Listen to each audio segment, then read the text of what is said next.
Hello, friends. Allow me to read something to you. March 17th, 2020. This is such an odd time. I am not a journal writer, but as I was going about my day, I thought often of my great grandmother Robinson and her diaries of the Great Depression. And I thought to myself, perhaps this is a time in our lives when a journal might not be a bad idea. Today was our first day of no school as we self quarantine for the coronavirus. In rural Missouri, it feels as if we are overreacting, dramatizing this virus. It hasn't reached us yet. Nearly every school across the country is closed, restaurants are closed, performing arts venues are closed. We're all supposed to be in our homes getting out for only the bare necessities. And selfishly, I am frustrated that we may not have our last concerts. But alas, tomorrow is another day. God is greater than the earthly being that I am, and my faith remains in Him. And now, if you'll allow me, I'll read what I wrote today, 2 years later, March 17th, 2022. 2 years have passed. I look back on what I wrote and think if we had known then what we know now. And yet in 2022, our world is even more uncertain. The COVID-19 virus is still with us. The havoc it has wreaked on our world will be told in history books. The end of the story, still not written, and maybe never finished. Our lives have forever been changed.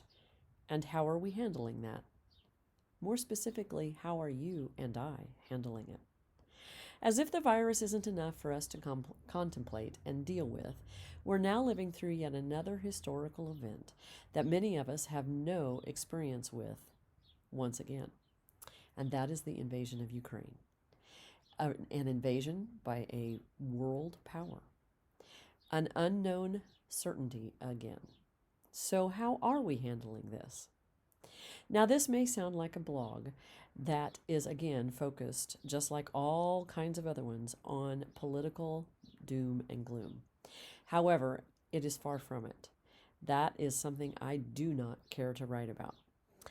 I am only sharing my story and how I moved from bitter anger and fear in 2020 to where I'm at now. I want to write about and inspire hope in anyone who wants to follow the journey into even more unknowns. I want to inspire others to change their life, their mind, their body, and their soul as I have. Now, does that mean I'm completely changed and that I have won the race? No way. But I am hopeful, and I want others to be hopeful. I want changes that create hope in everyone's heart. Hope that inspires you to love yourself and others, and hope that allows you to experience peace and joy. So perhaps you would be invited, yes, I am inviting you, and you would be interested in taking the journey with me through the unknown.